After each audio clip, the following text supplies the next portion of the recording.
Assalamualaikum warahmatullahi wabarakatuh. Kami peserta Latsar CPNS Angkatan 31 tahun 2021, kelompok 1, BPSDM Provinsi Kalimantan Selatan. Di sini kami akan membahas learning journal tentang etika publik. Etika publik merupakan refleksi tentang standar atau norma yang menentukan baik atau buruk, benar atau salah, perilaku, tindakan, dan keputusan untuk mengarahkan kebijakan dalam rangka menjalankan tanggung jawab sebagai pelayan publik. Nilai-nilai dasar etika publik.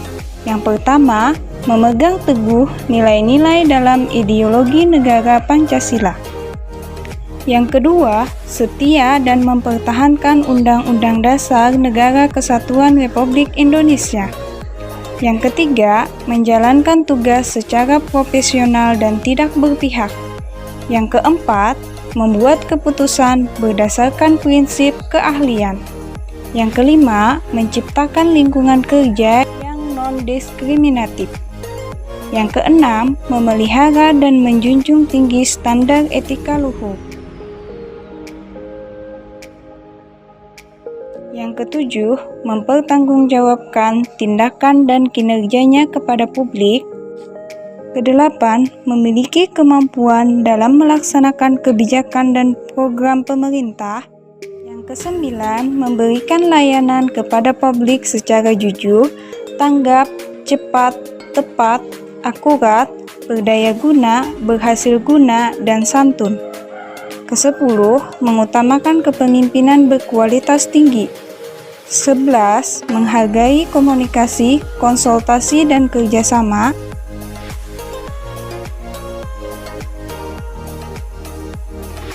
12. Mengutamakan pencapaian hasil dan mendorong kinerja.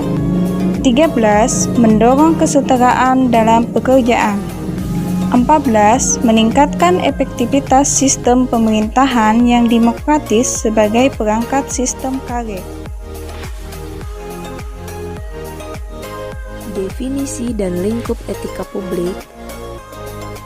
Ada 3 fokus utama dalam pelayanan publik, yaitu yang pertama, pelayanan publik yang berkualitas dan relevan. Yang kedua, sisi dimensi reflektif, menimbang pilihan sarana kebijakan publik dan alat evaluasi. Yang ketiga, modalitas etika, menjembatani antar norma moral dan tindakan faktual.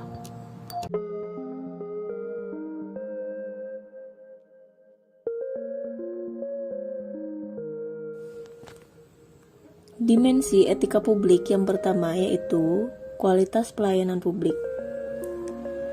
Moral dalam etika publik menuntut lebih dari kompetensi teknis, karena harus mampu mengidentifikasi masalah-masalah dan konsep etika yang khas dalam pelayanan publik. Yang kedua, modalitas. Dimensi modalitas terdiri dari akuntabilitas, transparansi, dan netralitas. Akuntabilitas. Organisasi pemerintah bisa mempertanggungjawabkan apa yang telah dilakukan dengan memberikan informasi yang relevan, atau laporan terbuka terhadap pihak luar atau organisasi sendiri. Transparansi. Organisasi pemerintah bisa mempertanggungjawabkan apa yang telah dilakukan dengan memberikan informasi yang relevan atau laporan terbuka terhadap pihak luar atau organisasi sendiri.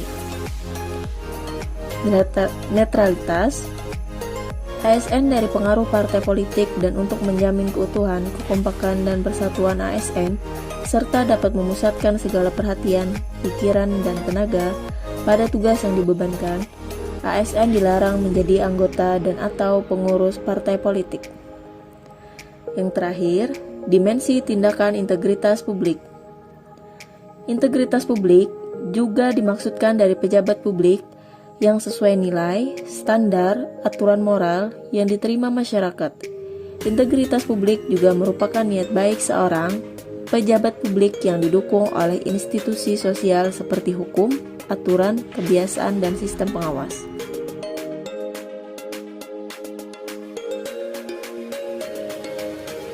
Ada beberapa fungsi dari etika, yaitu yang pertama, sebagai ukuran baik dan buruk, wajar tidak wajar, serta benar atau salah. Yang kedua, landasan bertindak dalam sebuah kehidupan kolektif yang profesional. Yang ketiga, untuk menjalankan visi dan misi lembaga atau institusi. Dan yang keempat, untuk menjaga citra lembaga atau institusi.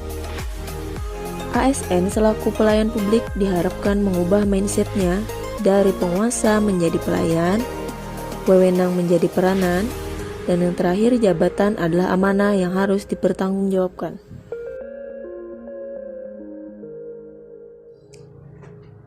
Bentuk-bentuk kode etik dan implikasinya.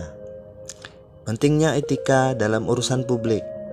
Legitimasi kebijakan, kekuasaan, sosiologis, dan etis. Konflik kepentingan. Sumber-sumber kode etik bagi ASN. Contoh implementasi etika publik. Contoh yang benar, datang dan pulang bekerja tepat waktu. Contoh yang salah, datang terlambat dan atau menitip absen. Contoh yang benar, peduli terhadap lingkungan sekitar di tempat bekerja ataupun di lingkungan rumah. Contoh yang salah, acuh terhadap lingkungan sekitar di tempat bekerja ataupun di lingkungan rumah. Contoh yang benar, saling membantu dengan sesama di tempat kerja.